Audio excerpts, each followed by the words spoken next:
தானுமாலய சுவாமி கோவிலில் நடைபெற்ற நிறை புத்தரிசி பூஜையில் திரளான பக்தர்கள் பொதுமக்கள் பங்கேற்றனர்.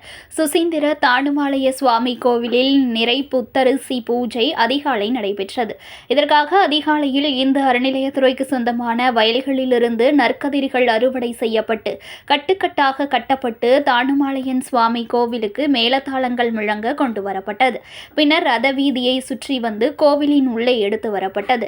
நெற்கதிரிகள் தானுமாலயன் சுவாமிக்கு படைக்கப்பட்டு சிறப்பு பூஜைகள் நடந்தது. மேலும் கோவில் உட்பிரகாரங்களில் உள்ள தெய்வங்களுக்கும் நெற்கதிர்கள் படைக்கப்பட்டன. அதன் பிறகு சிறப்பு அலங்கார தீபாராதனை நடந்தது. இதில் ஏராளமானோர் பங்கேற்று சுவாமி தரிசனம் செய்தனர். இதையடுத்து பக்தர்களுக்கு பிரசாதமாக நெற்கதிர்கள் வழங்கப்பட்டன. அவற்றை வரிசையில் நின்று பக்தர்கள் பெற்றுக் கொண்டனர். இந்த நெற்கதிர்களை பக்தர்கள் தங்கள் வீடுகளில் உள்ள பூஜை அறையில் வைத்து வழிபடுவார்கள் என்பது குறிப்பிடத்தக்கது. அதேபோல நெற்கதிர்களை வீட்டின் முன்பு தொங்க விடுவார்கள். இதன் மூலம் வீட்டில் ஐஸ்வர்யம் பெருகும், மகிழ்ச்சி நிலைக்கும் என்பது ஐதீகம். இந்த நெல்மணிகளை வயலில் தூவினால் அந்த போகம் முழுவதும் செழித்த லாபம் கிடைக்கும் என்பது நம்பிக்கையாகும்.